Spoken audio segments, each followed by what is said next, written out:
We begin our journey in the northeast of Switzerland at the impressive Rhino Abbey. We briefly hop across to Germany to see the medieval castle ruins at Kuseberg, before dropping south to the shimmering Lake Zurich and its famous city on the shore. We move on to Basel, the cultural heart of Switzerland.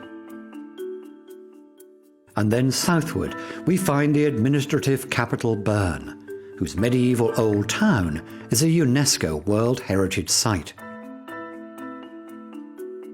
At Avenches, we visit a Roman amphitheatre, which after 2,000 years continues to draw and entertain crowds. Crossing Lake Neuchâtel, we end our journey in a natural park and the staggering cliffs of Croix du Van.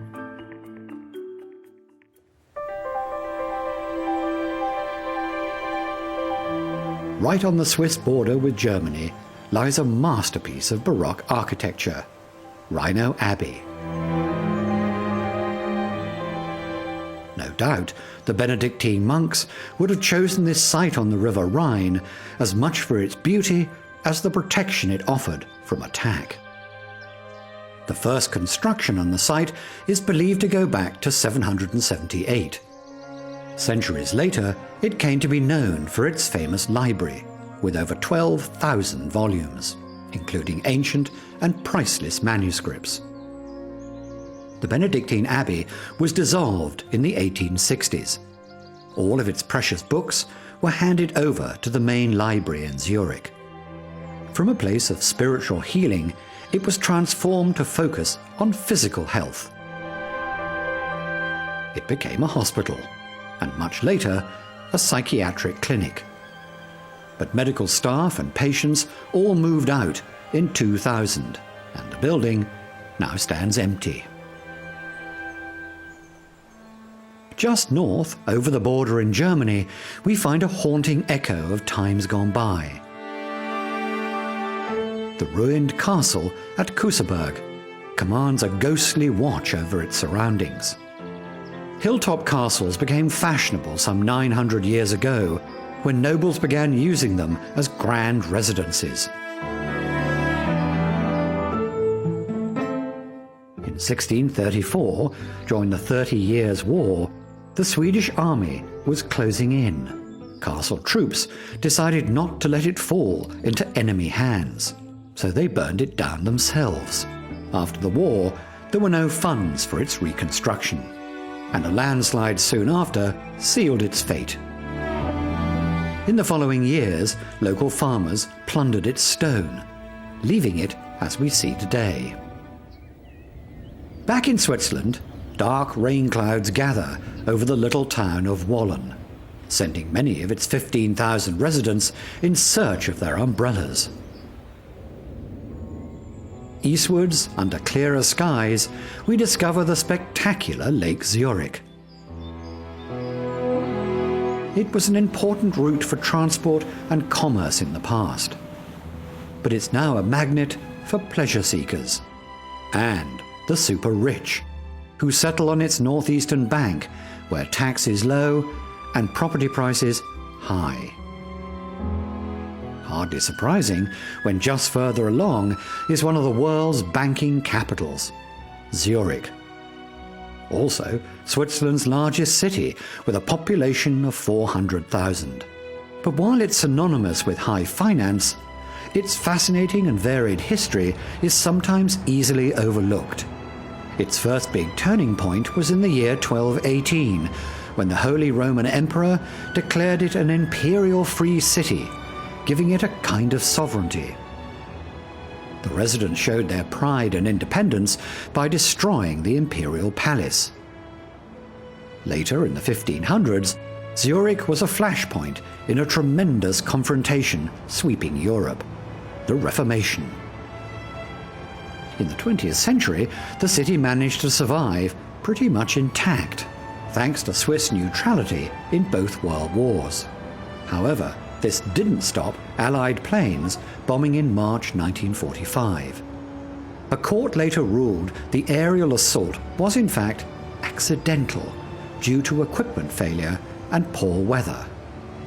As ever, the city moved on, and today its proud heritage represents a lot more than banking.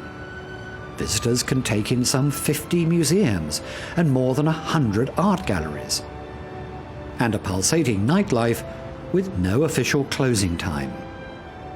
Once a year, the entire city is transformed as hundreds of thousands of partygoers converge for the famous street parade. And its cleanliness and efficiency means Zurich frequently tops the list for quality of life.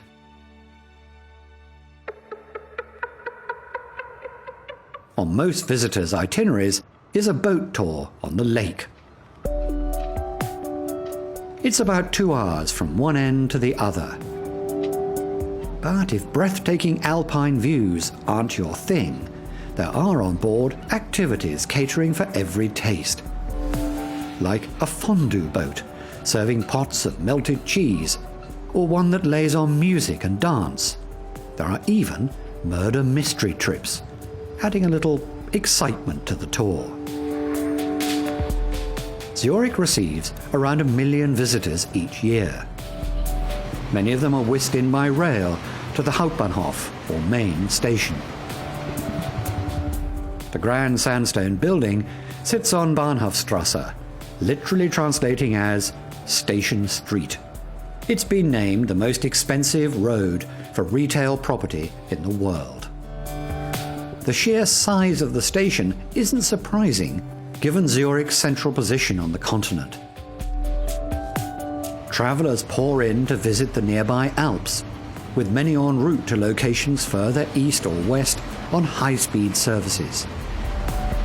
With almost 3,000 trains each day, the station is one of the busiest in the world, part of a system, including trams, that date from the 1880s, and are still present in the cityscape today.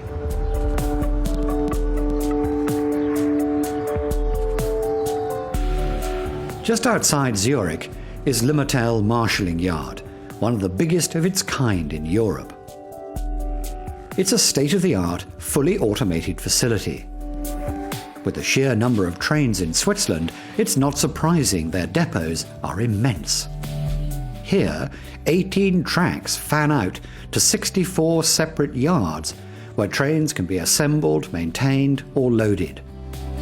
Today, it seems all necessary work has been done, and the locomotives are all out, busy transporting passengers, goods, and materials, perhaps a testament to legendary Swiss efficiency. Preserved as a heritage site is the picturesque old town centre of Rheinfelden.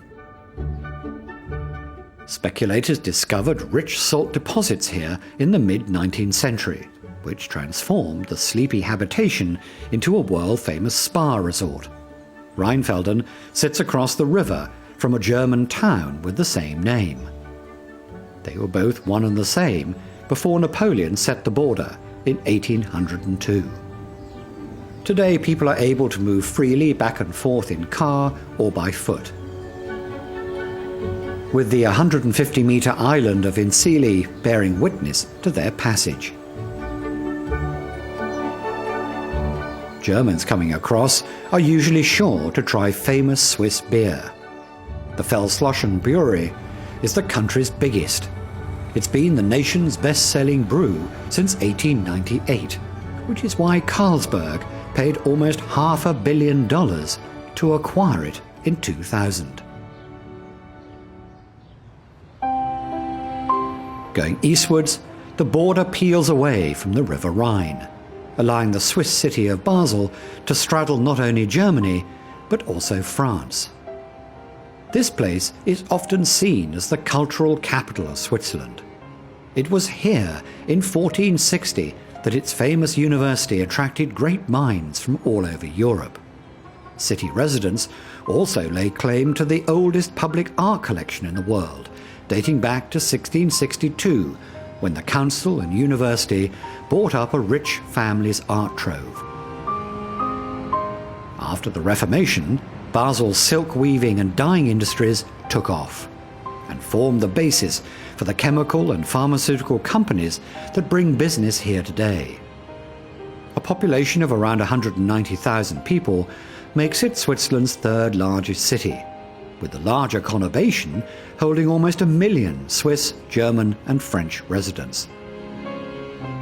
This rather unusual arrangement is run by the tri-national Euro district of Basel. Courtesy of one of Europe's most famous rivers, the Rhine, vessels are able to navigate all the way to the North Sea. Its 1,200-kilometre length has coursed through wars and formed borders for centuries.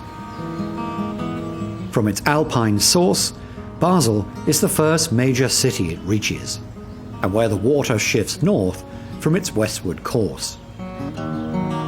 With some 7,000 ships and boats along the Rhine at any one time, it is one of the world's busiest rivers.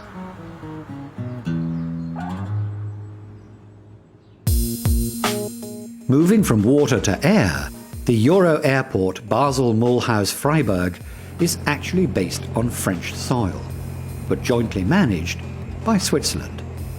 It opened in 1946 as a powerful symbol of post-war cooperation. The French provided the land, and the Swiss paid the construction costs, making it one of the few airports run by two countries.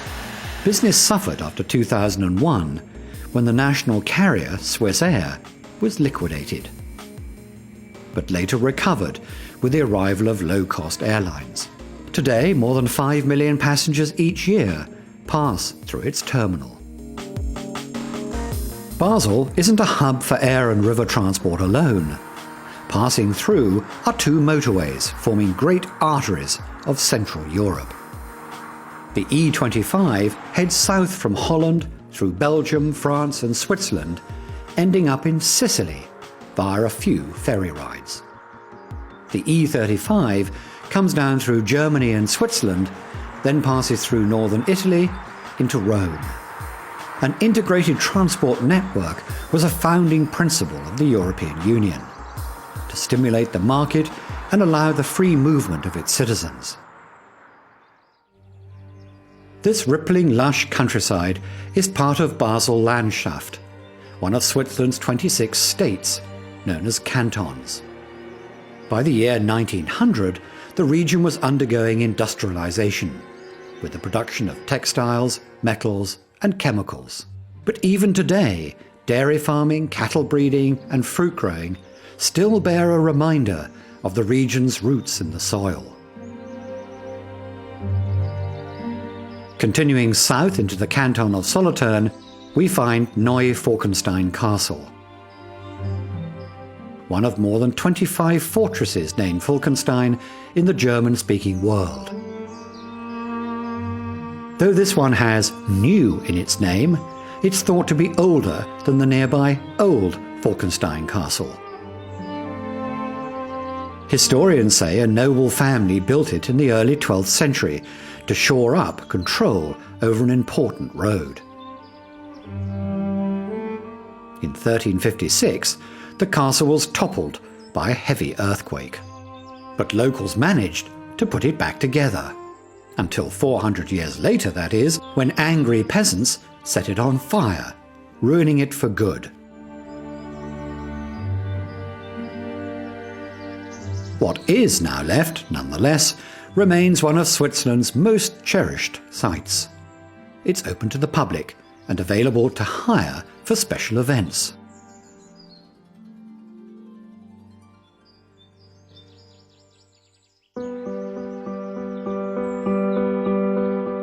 Heading southwest over the rolling farmland, we approach a ridge that forms part of the Thal Regional Nature Park.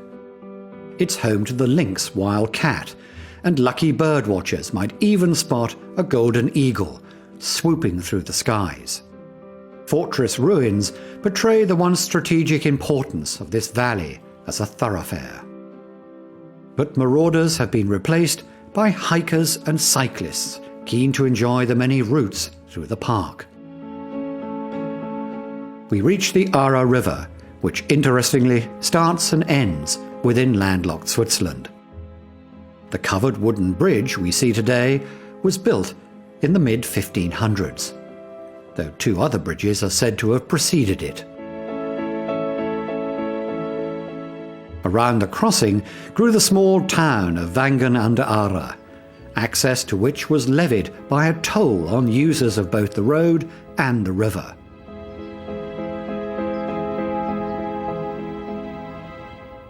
Passing over swathes of farmland, a sea of urban dwellings takes shape. The city of Bern. The Swiss capital was described by 18th century writer Goethe as the most beautiful we've ever seen. Like Zurich, Bern is famed for quality of life, but its 130,000 residents move to a more relaxed rhythm.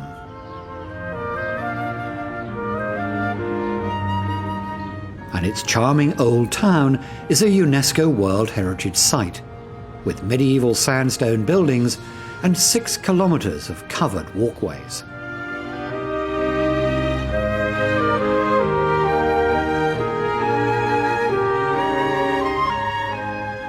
The jewel in the city's crown is its stunning Gothic cathedral, Bern Minster. Though started in 1491, its 100-metre tower was only finished after 400 years, making it the tallest cathedral in Switzerland. In the 20th century, its graveyard was transformed into a park with chestnut trees and pathways, providing a fine spot to view the gorgeous old town and the meandering Aare River. Sweeping westward from the city is the farmland that's famous for cattle breeding and dairy products, one speciality being the popular cheese Emmental. Such fertile soil was in times past a prize to be won and defended. In the 14th century, Laupen Castle was one of a number that aimed to secure the city of Bern's control over the region. But such expansion began to worry its neighbours. In 1339, the fortress defended a ferocious attack by the mighty Habsburgs. Against the odds, Bern emerged victorious, and today Laupen still stands as a symbol of the city's pride. Splendidly restored, its magnificent Knight's Hall, beamed roof and open chimney are available for visits all year round. Shimmering into view further west is Lake Merton. On the southeastern shore, the small town of Merton is also famous for an historic battle. It was here in 1476 where the Swiss defeated the Duke of Burgundy. After a 13-day siege, an army from neighbouring Bern came to the rescue, slaughtering some 10,000 of the Duke's soldiers. It's a victory that's still celebrated in June each year. The medieval town has been preserved immaculately since that time. Its fortifications are intact, and its city walls are the only ones in Switzerland that can be walked all the way around. Ironically today, these battlements that once witnessed horrific scenes of violence now make Merton a charming destination for tourists. August enjoys an almost Mediterranean climate, and with its various festivals, is a favourite time for visitors and locals. The events include a series of classical music concerts in the castle courtyard and Old Town. There's also an open-air cinema set against the picturesque backdrop of the lake.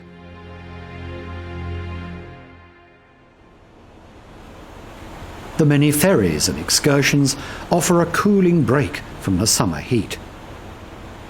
An hour's ride is enough to reach the wine-growing region of Vully, as well as neighbouring lakes that link up by canal.